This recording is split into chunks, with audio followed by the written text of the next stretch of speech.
Anniversary falls on the second Saturday of September. I'd booked the table at Harborview 6 weeks out. Not because the restaurant required it, they didn't, not on a weeknight, but because that's how I do things. I plan ahead. I read the structure before I start the job. 22 years in civil engineering will do that to you. You learn that the things that fail are almost never the things that surprised you. They're the things you saw coming and didn't bother to account for. I called ahead about the wine. A Napa cab we'd had on our 10th anniversary at a place in Carmel that doesn't exist anymore. My wife had said it tasted like the end of a perfect day. I remembered that. I wrote it down, actually, in the Notes app on my phone, the name of the wine and what she said about it, because I knew I'd want to get it right someday. That's the kind of husband I was. Her name is Leanne. We met when we were both 26 at a municipal planning conference in Sacramento that neither of us particularly wanted to attend. She was in commercial real estate development. Sharp, funny, the kind of person who could hold a room without raising her voice. I fell for her in about 40 minutes and spent the next 3 months pretending I hadn't. We married the following October. 2 kids came after. Our son is 20 now, studying environmental science at UC Davis, and our daughter is 17, a junior in high school. Quiet and careful and smarter than either of us will ever admit. For 20 years, I thought we had the thing people stop worrying about. Not a perfect marriage. Nothing's perfect, but solid. Load-bearing. The kind of structure you trust because you built it right and maintained it and never had a reason to question the foundation. I stopped inspecting the foundation. The text came at 7:48 on a Saturday evening in September. I was already at the restaurant. I'd been there since 7:15, early the way I always am, the way she used to tease me about. I had the wine open, breathing. The candle between 2 place settings was doing what candles do when only one of them is going to be used. Something came up with the Westfield account. I'm so sorry. Don't wait. I'll explain everything when I get home. Love you. No happy anniversary. Not one word. I sat with that for a moment. Poured a glass.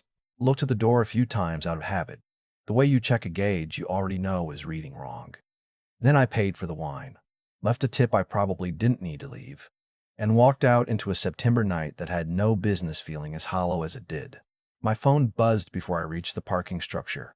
A transaction alert from the joint travel card we kept for hotels and flights.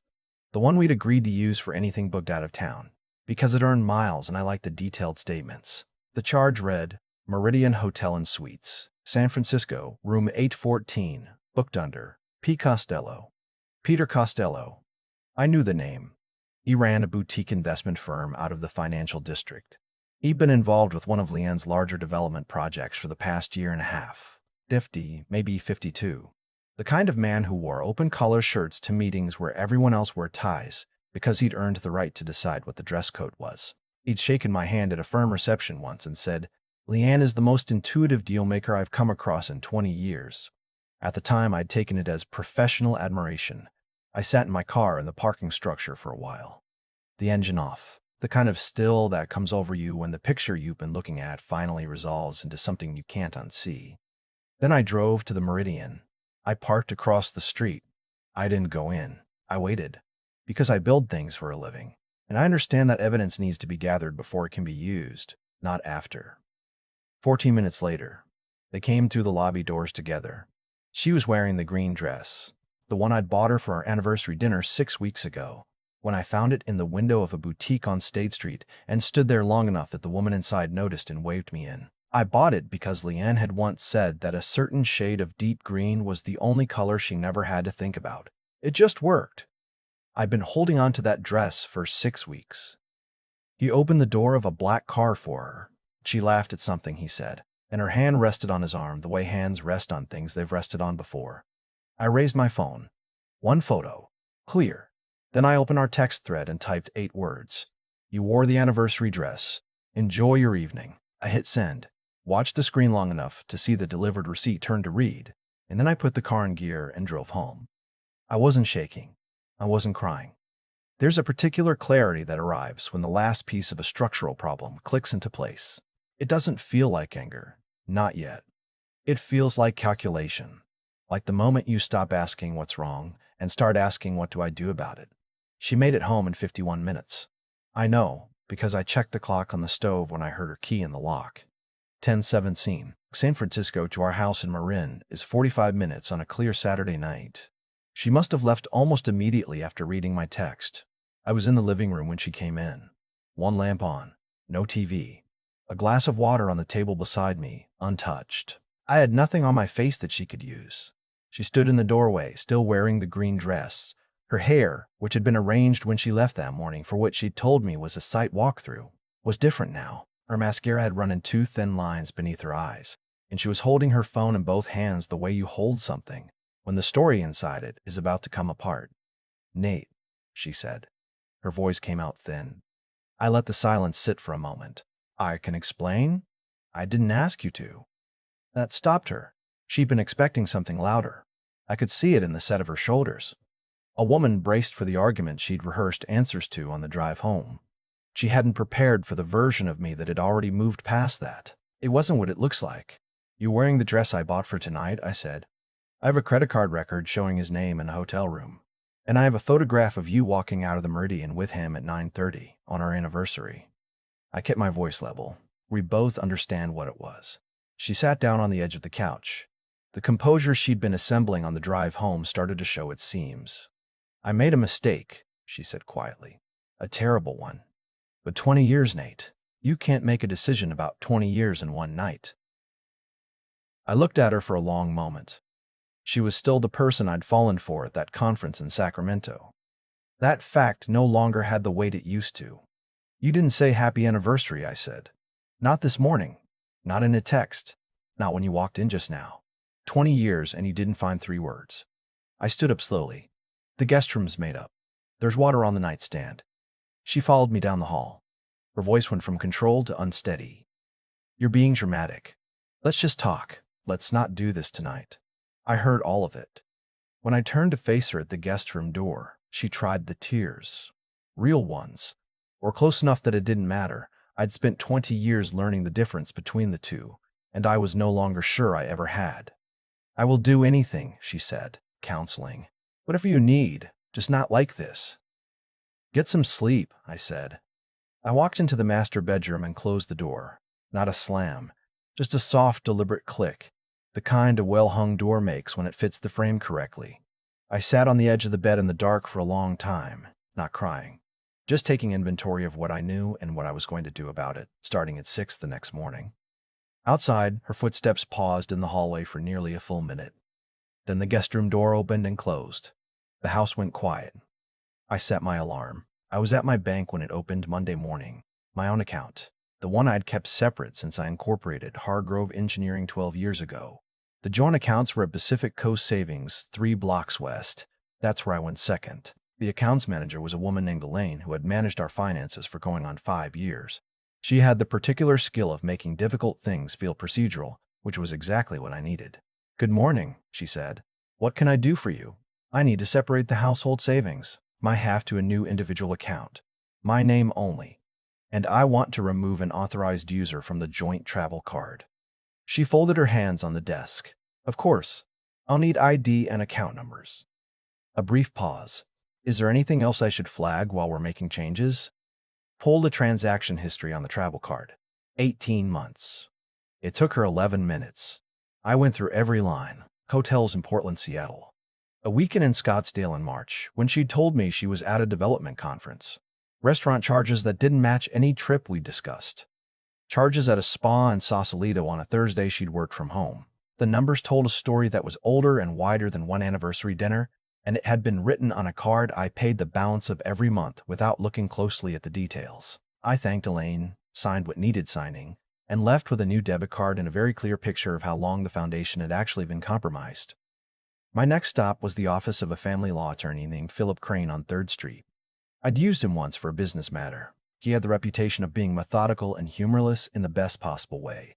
The kind of attorney who prepared for every scenario because he found surprises professionally offensive. He saw me without an appointment. When I laid the folder on his desk, credit card records, property documents, and the prenuptial agreement the Annie had signed before we married. He went through everything without speaking. When he reached the prenup, he set it flat on the desk and looked at me with the particular expression of a man who recognizes sound construction when he sees it. "Infidelity clause is clean," he said. "Notarized, witnessed, filed with the county. It'll be challenged, but it'll hold. He tapped the property page. Your engineering firm. Founded 4 years before we met. Sole proprietorship until I incorporated. The vacation property in Tahoe. Held in a trust I set up when my father passed. Revocable until 2019, when I made it irrevocable. The trust document has a conduct clause. Infidelity by either spouse. My occupancy and inheritance rights are protected, and hers revert to beneficiary status, which means nothing. Philip was quiet for a moment. You built this more carefully than most people build their businesses. I build bridges for a living, I said. I know what happens when you skip the load-bearing calculations. He picked up his pen. How do you want to proceed? Quietly. I want the trust notification sent by certified mail. Asset separation on everything with her name on it. No courtroom drama. I'll have the trust notice ready by Wednesday. I drove back through Monday morning traffic thinking about the 18 months of transactions spread across Elaine's desk. The conferences that weren't conferences. The Thursday the office thought she was working from home. There's a specific kind of anger that doesn't raise its voice. It settles into you like a load you didn't agree to carry, and you carry it anyway because putting it down would mean stopping. And stopping isn't something you know how to do. I got home, changed into work clothes, and spent the afternoon on a site visit in Novato, a pedestrian bridge retrofit I'd been overseeing for 4 months. I spent 3 hours walking the structure with my site foreman, talking about rebar spacing and load distribution and nothing else. By the time I got back to my truck, the bank changes had processed and Philip had left a voicemail confirming Wednesday for the trust notice. I stopped for groceries on the way home, picked up a ribeye, a bottle of wine. Different one this time, not the Napa Cab. That bottle belonged to a different version of the evening, and cooked dinner alone in a quiet house. It was the best meal I'd had in months. Her father called on a Tuesday. His name is Walt, 70 years old, retired air traffic controller, 28 years managing the Oakland Center before his eyes went, and he had to step down. The kind of man who treated clarity as a professional obligation. When you're separating aircraft by 4 miles and 500 feet, ambiguity is not a style choice. We'd always gotten along well. He told me once, early on, that I was the first man Leanne brought home who answered his questions directly instead of around them. I'd considered that the highest compliment he knew how to give. He called me at 8 in the morning. I was between site visits, parked outside a coffee shop in San Rafael. "Nate," he said. His voice was the same as always, unhurried, deliberate, the voice of a man who learned long ago not to let urgency get ahead of accuracy. I heard. She called me Sunday evening. I waited. "I want you to know something," he continued. "And I'm telling you this as a man, not as her father, even though I am. And that part of this is harder than I'm making it sound." A pause. "You were good for her. You were steady. She was always chasing the next thing. She was like that as a kid. Always looking past whatever she had to, what was ahead of it. You were the first thing she stopped moving long enough to actually hold on to." He stopped. I'm sorry she didn't understand what she had until she'd already let it go. I sat in the parking lot with my coffee getting cold and didn't say anything for a moment, hearing it from Walt, a man who'd spent 3 decades making sure aircraft didn't fall out of the sky, who had no angle to play and no side to take except the right one, hidden away nothing else had in those 4 days. "I appreciate that, Walt," I said. "I'm going to talk to her," he said. "I'm going to talk to her," you said. "Not to repair anything. I know better than that. But she needs to hear some things from someone who's known her longer than you have." His voice roughed slightly at the edges. "Her mother and I gave her everything she wanted growing up. We probably should have let her hear no a few more times. That's on us." We talked for another 10 minutes about ordinary things. He asked about my son and daughter. I told him the kids didn't know yet, that I was waiting until the legal pieces were in place before I brought them into it. I wanted to give them something solid to stand on, not just the wreckage of an announcement. "Smart," he said. "That's the right call." After we hung up, I sat there for a while longer. The coffee stayed cold. I thought about what he'd said. The first thing she stopped moving long enough to hold on to, and I felt the weight of it from both sides, the loss of knowing it had been true, and the quiet resolution that comes when you stop trying to hold together something the other person has already let go of. I drove to my next site, checked tolerances on a retaining wall in Petaluma, talked to my structural engineer about drainage calculations, signed a materials release. The stone in my chest was still there, cold and steady, but I'd been carrying it long enough by then that I barely noticed it anymore. My daughter found out on a Thursday. Not from me, She found out the way teenagers find things out. Through the particular social osmosis of people who know people who know people. A classmate whose mother worked at Leanne's firm. A conversation that got passed along the wrong chain. She appeared in the kitchen doorway Thursday evening while I was making dinner. She was 17 years old, and she had her mother's bone structure and my tendency to say nothing until she was sure of what she wanted to say. "Dad," she said. I turned down the burner and turned around. "Is it true?" I could have softened it. I could have said, "It's complicated," or "Let me talk to your mom first," and bought myself a few more days. But she was standing there asking me a direct question, with her jaw set the way it gets when she's already decided she can handle whatever comes next. And I had spent her entire life trying to be someone she didn't have to second guess. "Yes," I said. "It's true." The silence lasted about 3 seconds. Then she exhaled, long and slow, and sat down at the kitchen table like something structural had just shifted. "How long have you known?" 9 days, I said. "I've been handling the legal side. I didn't want to bring you into it before I had something solid." She nodded slowly. "What about Kyle?" "He doesn't know yet. I'm going to call him tonight." She looked at the table for a moment, then back at me. "Are you okay?" "I'm functional," I said, which is the most honest answer I can give you right now. She got up, walked around the counter, and hugged me from the side the way she has since she was small. Not face to face, just alongside, like she's standing with you rather than offering something. We stayed like that for a moment without speaking. "What do you need from me?" she asked. "Keep going to school," I said. "That's what I need." Kyle called me before I could call him. His sister had reached him first, the way she reaches him first for everything. He came in fast and direct, voice tight but controlled. He gets that from me, the tendency to lead with facts when he's processing something that would be easier to lead with feelings. "Tell me what happened," he said.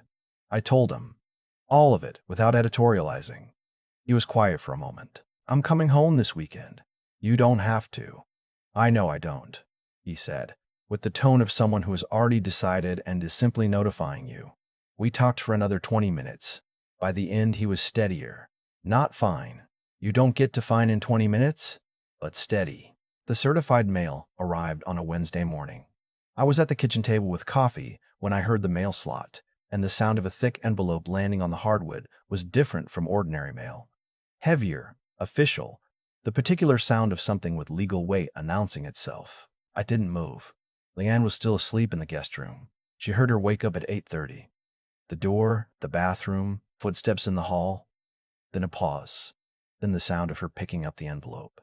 I poured a second cup of coffee. The silence that followed lasted almost 2 full minutes. Then came the sound of a sharp, involuntary breath, the particular intake of someone who has just stepped off a curve they didn't see coming. Fast footsteps, and she was in the kitchen doorway holding the open envelope with both hands. The letter partially unfolded, her face stripped of everything it had been holding together. "What is this?" "Formal notification from the trustee of the Hargrove Family Trust. The conduct clause has been triggered. Your occupancy and inheritance rights on the Tahoe property revert immediately. You have 10 days to collect any personal belongings." She stared at the letter, then at me, then back at the letter. "The Tahoe house," she said slowly. "You're not being dispossessed of anything that was yours. The trust document predates our marriage. You signed the settlement agreement acknowledging the trust terms before the wedding. This is the clause doing what it was written to do." She set the letter on the table and pressed both palms flat against it. "You built a trap," she said. "I built a contingency. The same way I build contingencies into every design I sign off on, because I understand what happens to structures that don't account for failure." She turned toward the window. Her breathing was audible. Outside, September was doing what September does in Marin. Gray morning, marine layer, the neighborhood going about its business without any awareness of what was happening in this kitchen. "I spent 12 summers in that house," she said finally. Not an argument. Just a woman arriving at the real cost of something. "I designed the back deck. I chose every piece of furniture in the main room." "You did," I agreed. "And I repaired the foundation in 2018 when the soil shifted. I replaced the water heater, the electrical panel, and the roof membrane the following spring. I paid the property taxes every year and the HOA quarterly. You designed the deck. I kept the structure sound. We both know which one of those things the house actually needed." She turned around. Her eyes were bright with tears. She was working hard not to shed. And, for a moment, just a moment, I saw the woman I'd married 20 years ago in the exact angle of her chin and the particular set of her jaw when she was refusing to bend, and it cost me something quiet and private that I didn't intend to show. "You're not going to give me anything," she said, not accusing, almost wondering. "No," I said. "I'm not." She left without another word. An hour later, I heard her on the phone with her attorney, voice tight and clipped, asking about contesting trust documents. The conversation ended quickly. The trust had been properly drafted, properly filed, and properly triggered. Philip had seen to that. That afternoon, I drove up to Tahoe alone. 3 hours through the valley and up into the Sierra, the elevation climbing until the Oak Hills went to pine and the light changed. I unlocked the front door and walked through each room slowly. The furniture Leanne had chosen was all there. She had good taste, I'd give her that. The back deck she'd designed was solid and well-proportioned. The framed photographs on the wall stopped just short of sentimental. I walked out to the end of the dock and stood there in the September light. The lake was flat and deep green, the kind of green that looks different at altitude. An osprey hung motionless above the water 50 yards out, watching the surface with the patience of something that understands the value of waiting for the right moment. I understood the patience. I drove back as the sun dropped behind the mountains, stopped for gas outside Truckee, got home to a quiet house. Leanne had gone to her sister's for the night, which suited us both. I ate dinner alone, and the quiet felt less like emptiness and more like room to think. Peter Costello came to the house on a Saturday morning. I'd half expected it. There's a type of man who believes that every problem has a conversation at the center of it, preferably a conversation he initiates, on ground he chooses, at a time that suits him. He built a career on reading rooms and adjusting accordingly. I suspected he thought he could read this one too. I was in the driveway checking the oil on my truck when he pulled up. Black BMW, parked at the curb. He got out and pressed chinos and a jacket, walked up the driveway with the measured pace of a man composing himself as he moved. He stopped 6 feet away and extended his hand. "Nate," he said, "I'd like to talk." I looked at his hand for a moment. Then I turned back to the truck. "Say what you came to say." He lowered his hand without drama. I'd grant him composure. "I'm not here to excuse what happened," he said. "I take full responsibility for my part in it. I came because I'd like to offer some form of—" "Stop," I said. He stopped. I turned around and looked at him. Not angry, just clear. "You're here because you're used to problems having a number attached to them. You find the number, you make the transfer, you go back to your life. That's how it works in your world." I kept my voice flat, the way I'd talk to a contractor who deviated from spec and was about to offer a discount instead of a fix. "I don't have a number. And if I did, you couldn't meet it." I turned back to the truck. "You should go." He stood there for another few seconds. I could feel him recalculating. There wasn't another angle. "For what it's worth," he said quietly. "She talked about you. More than you'd probably want to know." "I'm sure she did," I said. "Doesn't change the math." His footsteps retreated down the driveway. The BMW door opened and closed. He pulled away clean, no delay, and turned at the corner and was gone. I finished checking the oil, cleaned my hands on a rag, went inside and made lunch. The following week, I arranged the return of the company vehicle. Leanne had been driving an Audi Q5 registered under Hargrove Engineering LLC for 2.5 years. I'd rationalized it as efficient, one fewer car payment for the household, a minor tax benefit for the business. In practice, it had become invisible, one of those arrangements that starts as practical and gradually becomes assumed. I called the leasing company on a Monday, arranged a voluntary return, had the vehicle picked up from her sister's building in Tiburon where she'd been staying. A driver and a transport car arrived, collected the keys from the front desk, and the Audi was gone by early afternoon. No confrontation, no phone call in advance. The lease savings for the remaining 14 months went into my daughter's college account. $4,200 moved quietly. Leanne called at 4006. I let it go to voicemail. She called again at 424. I listened to that one. Her voice was somewhere between fury and genuine disbelief. The specific outrage of someone who discovered that an arrangement they'd stopped thinking of as conditional had always been conditional. She used the phrase, "You can't just twice." I could, in fact, just. I deleted the voicemail and went back to the structural report I'd been reviewing. I had a city contract bid due Friday, a drainage overpass in San Jose, a good project, the kind that takes real calculation and stays interesting all the way through. I worked until 7. Took a walk around the block as the sun went down, hands in my pockets, the neighborhood settling into its evening routine. I thought about the deck at Tahoe. Leanne had designed it the summer after Kyle was born. The proportions were right, the materials were well chosen. The whole thing was sound and considered. I'd maintain it. I'd keep maintaining everything I'd built or paid for, because that's what you do with structures you care about. You don't let them deteriorate just because the person who decorated them is gone. Kyle drove down from Davis on a Friday. He arrived in the early evening with a duffel bag and the quiet confidence of a young man who'd decided that some things were worth showing up for whether you're asked to or not. He came in, set his bag down, and hugged me in the kitchen without any preamble. Solid, brief. The hug of a kid who grew up watching me not make a big deal out of things and learned to do the same.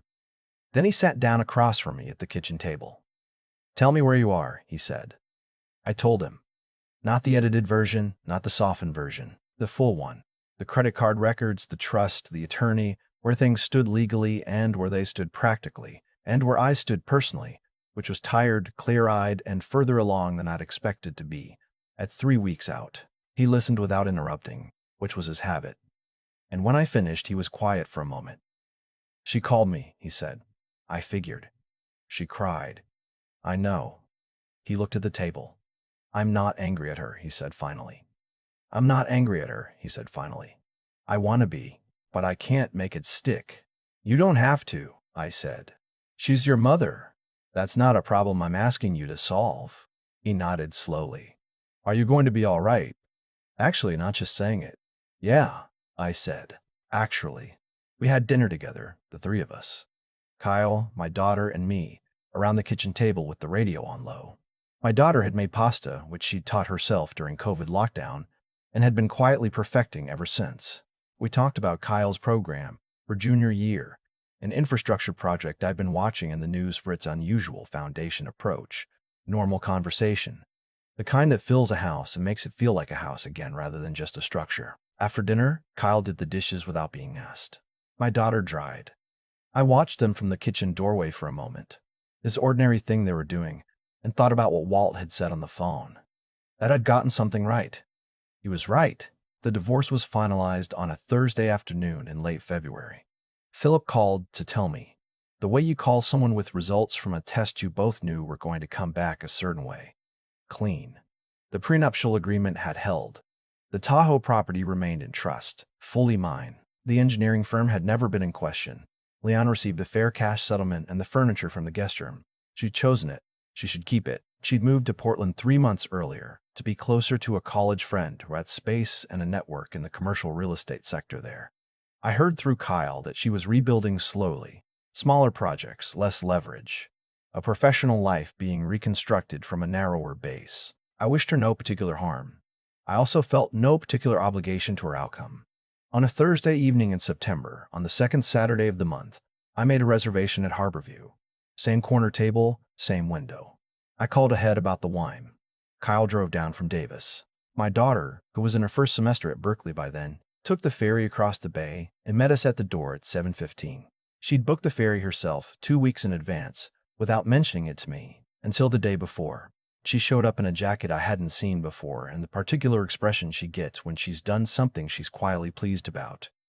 The hostess led us to the corner table. Kyle held out the chair across from him for his sister with the easy automatic courtesy that told me, the way 100 small things had told me, that I'd done something right somewhere in all of it. The wine arrived. Kyle poured. He lifted his glass. "To the old man," he said, who apparently had a trust document ready before most people have a savings account. My daughter made the exact expression of someone who loves her brother and finds him ridiculous in equal measure. I raised my glass. Didn't make a speech. Just drank. The food was good. The conversation moved the way conversation moves when people are comfortable enough not to fill every pause. At the end of the meal, the waiter brought a small dessert plate the kitchen had sent out, something chocolate and unasked for, and set it in the center of the table. The three of us demolished it without ceremony, using 3 forks and no discussion. It was the best meal I'd had in a year. Walt called the next morning. We talked for 15 minutes about nothing important. His garden, my San Jose project, whether the A's were ever coming back to Oakland. Before he hung up, he said, "You handled it right, Nate. Start to finish." I thought about that later. Driving back from the ferry terminal after dropping my daughter for her crossing, the bay was flat and gray-blue in the October light. The kind of morning that doesn't announce itself as anything in particular and turns out to be exactly what you needed. 49 years old. Business mind. Kids good. House solid. That was the full inventory. It was enough, more than enough, if you knew how to read a structure and understood what load-bearing actually meant. I drove home with the windows down and the radio on low, and when I pulled into the driveway and cut the engine, I sat for a moment in the quiet of an ordinary morning. The Osprey was back on the dock at Tahoe, I imagined. Patient. Still. Waiting for the right moment with the absolute confidence of something that knows exactly what it's looking for. I understood that too. I've thought a lot about the word contingency since all of this ended. Not the legal version. Not the clause in a trust document or the line in an attorney's brief. The human version. The quiet, unglamorous discipline of building your life the way you'd build a structure meant to last. Accounting for the loads you hope never arrive. The failures you hope you never see. The scenarios you plan for precisely because you can't afford to be caught without a plan. I didn't plan for Leanne to betray me. I planned for the possibility that any marriage, mine included, could fail. There's a difference, and that difference is the whole thing. What I've come to understand is that the way a person responds to a catastrophic moment is almost entirely determined before that moment arrives. I didn't handle this well because I stayed calm in the parking lot across from the Meridian. I handled it well because of 12 years of building a business on honest numbers, of reading structures before I signed off on them, of refusing to assume that something was sound just because it hadn't failed yet. The integrity I needed on the worst night of my marriage wasn't summoned from nowhere. It was built, slowly, the same way everything worth having is built, through decisions made long before they were tested. That's the part that took me the longest to understand, and I think it's the part that matters most. There's a version of this story where I lose everything, where I'm unprepared, where the prenuptial agreement doesn't exist, where I've conflated affection with security and mistaken comfort for a foundation. That version ends very differently. The trust document, the separate business account, the relationship with Philip that predated all of this. None of those were luck. They were choices, quiet, boring, unsexy choices, made years in advance by a man who understood that the cost of preparation is always lower than the cost of being unprepared. And then there's Walt. I've thought about Walt's call more than almost anything else in this entire experience. He had no obligation to call me. He had every reason to stay out of it, to let things settle, to protect his relationship with his daughter by remaining neutral. He called anyway. He told me the truth anyway. That's not a small thing. That's a man who decided that his integrity mattered more than his comfort, even when comfort would have been easier, and no one would have blamed him for choosing it. That's what character actually looks like in practice. Not a grand gesture, not a speech. A phone call from a 70-year-old retired air traffic controller who picked up the phone and said what needed to be said because it was the right thing, and he knew it. Kyle asking, "Are you okay actually?" Not just saying it. My daughter showing up at Berkeley's ferry terminal 2 weeks after starting college because she'd booked a crossing in advance without telling me. These weren't performances. They were people who'd decided what kind of people they wanted to be and then acted accordingly. I spent 22 years in a marriage. I spent 20 of them being a decent husband to someone who was quietly deciding, somewhere along the way, that decency wasn't enough to hold her attention. I don't say that bitterly. I say it because it's accurate, and accuracy is the only thing that actually helps. What I know now, in a way I didn't fully understand before, is that the people who hurt you reveal themselves slowly, through accumulated choices, small compromises, the gradual erosion of a standard they once held, and the people who are worth keeping in your life reveal themselves the same way. Quietly, incrementally, in a phone call, in a ferry ticket booked without announcement, in a son who drives 3 hours and does the dishes without being asked. 49 years old. Foundation intact. That's the whole inventory. That's enough.